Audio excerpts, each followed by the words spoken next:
bored. Sometimes they will break the law just for the excitement of it. A question that is often asked whether psychopaths know they are doing wrong or not. The answer is yes, they do.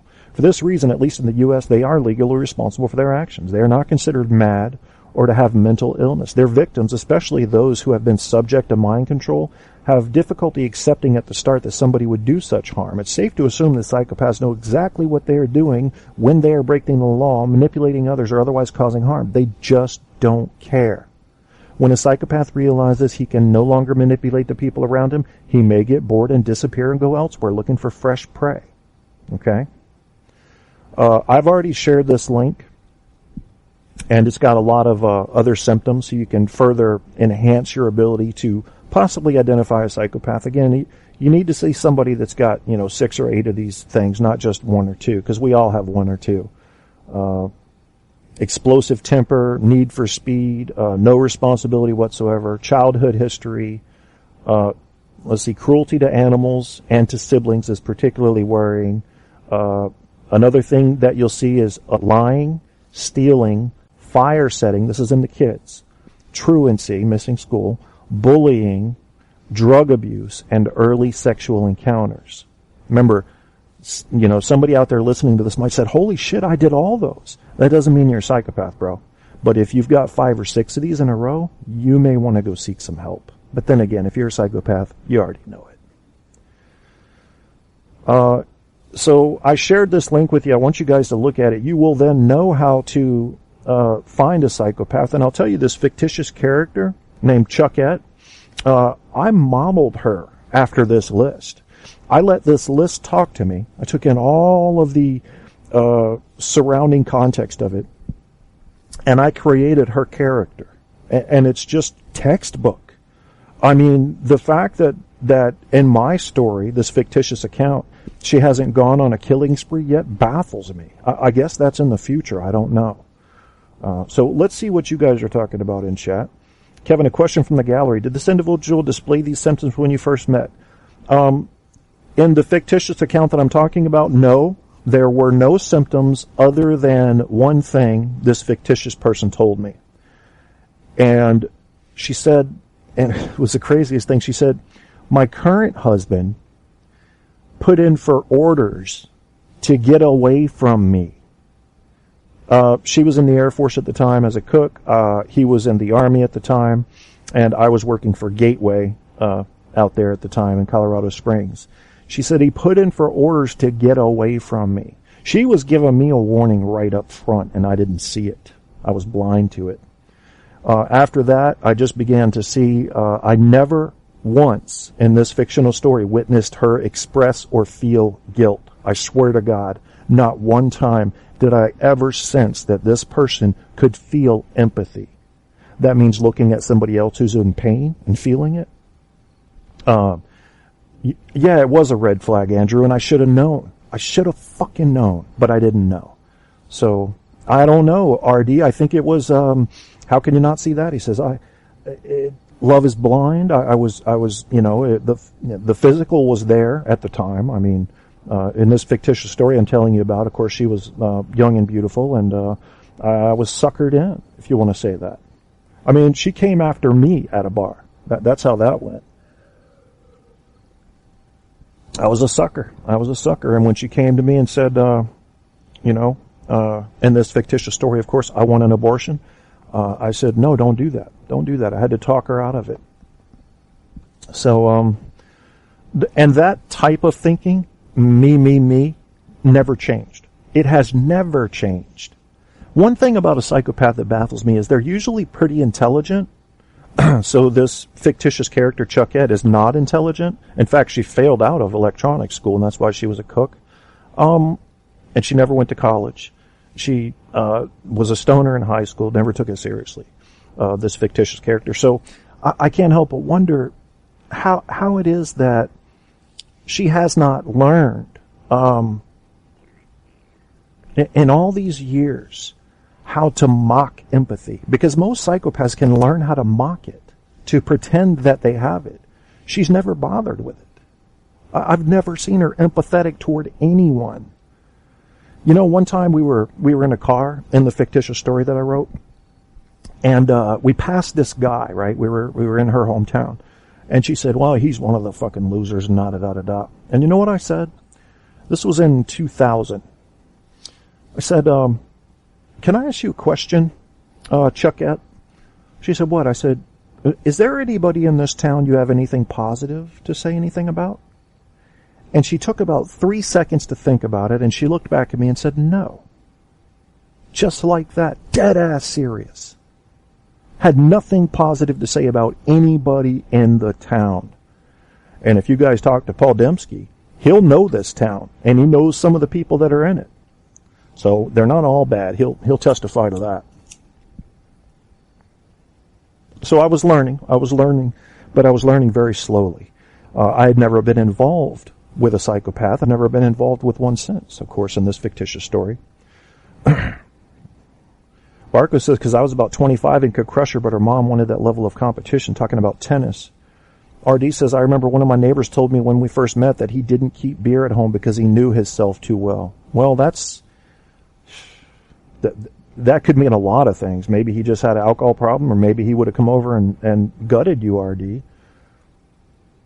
I played a lot of tennis, and there was a single mom with a daughter, da-da-da. Played tennis with her daughter, was like 12 or 14. Yeah, I didn't see the red flags, guys. I tried. I'm still trying to follow Barko's story because it's a long one. One day the daughter shows up by herself and we go play tennis. After tennis, the daughter has to come back to our place and try to get physical. No more tennis. And she was 14, Barko. I can understand why it scares you. You know what I say, RD? When you talk to somebody like that, take everything in context. Look in their eyes when they say something like that. Do they just look like somebody who's wrestled with alcohol before? Or does it look like somebody who's going to remove your spine and display it on their trophy case? You get these vibes, and you got to go with them, man. You got to trust your gut instinct. Because as I've said before, I think the gut instinct is really the result of your subconscious mind doing a lot of work you don't know about and sending you the signal. And my gut instinct was not working with this fictional character named Chuckette. Maybe I could call her Chucky, like the little red-headed stabbing doll. Let's change her name to Chucky. Yeah, Chucky. That's her name. This fictitious person that I was married to is named Chucky. Chucky's got a lot of baggage, guys. Lots of baggage. Everybody she knows has beaten her. All the men in her life have beaten her.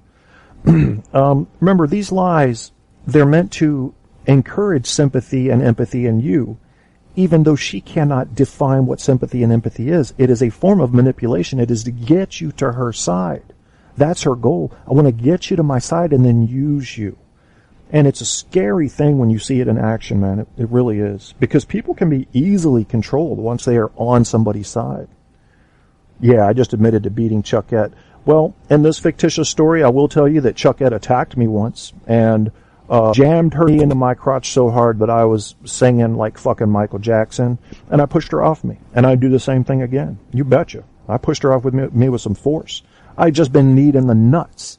And you know why? Because I said, I need to go for a drive so we can both cool down. Swear to God, God strike me dead if I'm lying. That's the God's honest truth. She comes up and drives her knee into my nuts. That's my car. You're not going anywhere. Yeah, I was a big dude and she was small, but when a little person puts their knee in your nuts, size becomes irrelevant. Yeah, I'm Ray Rice, all right. I've never punched a woman. I would never do that. I grew up with 4 sisters, Barko. They beat the shit out of me, man. I learned how to beating from women. And I took plenty of beatings from this fictitious character. Never said anything about it. You know, these days you can get them arrested, a woman beating on you. Any unwanted touching is assault. But I didn't ever do anything like that. Your daughter kicks you in the junk, you going to hit her? No.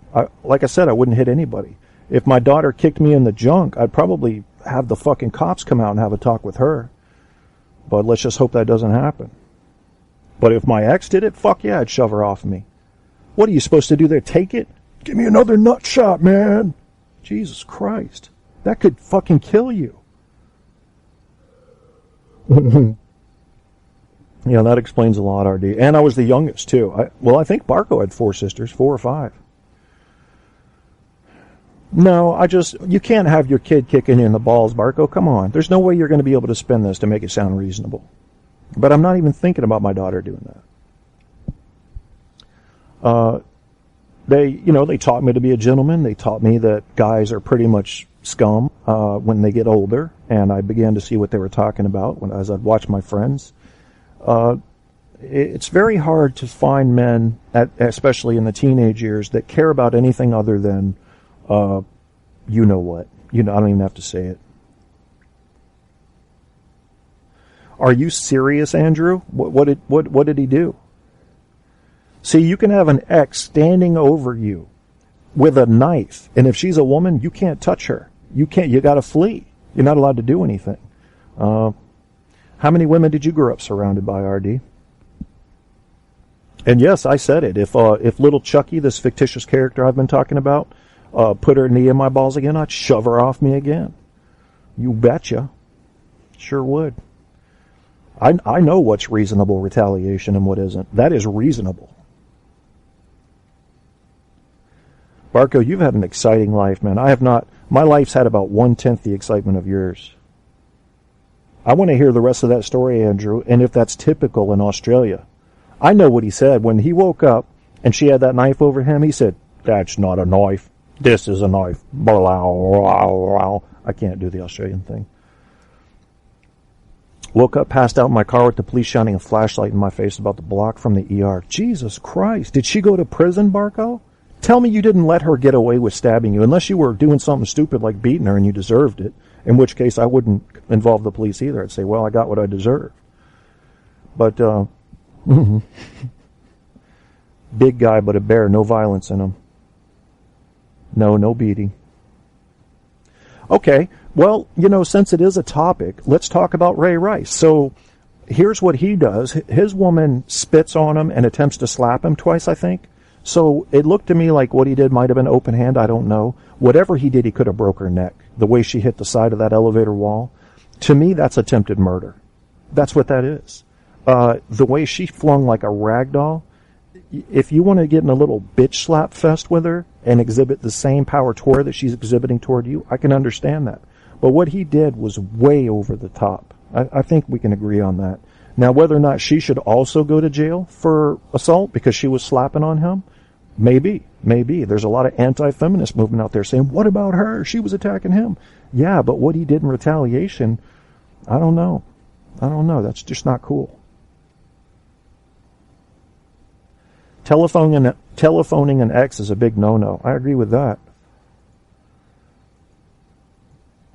Andrew was in Chicago. What do you mean by photo? Oh, my 3 nieces pretty much raised me. Man, I would love to come over there and spend some days with my fellow Dutchmen. Tell me this, RD. People will say Holland. People will say the Netherlands. And which do you prefer? Isn't Holland a different geographical area per se than the Netherlands? And do you guys just prefer to be called the Dutch or what? Oh, really? Well, jealousy's understandable. Jealous over exes, I can understand that. Also have scars from a bayonet in my army time. Barko, another United States military veteran. Give him props.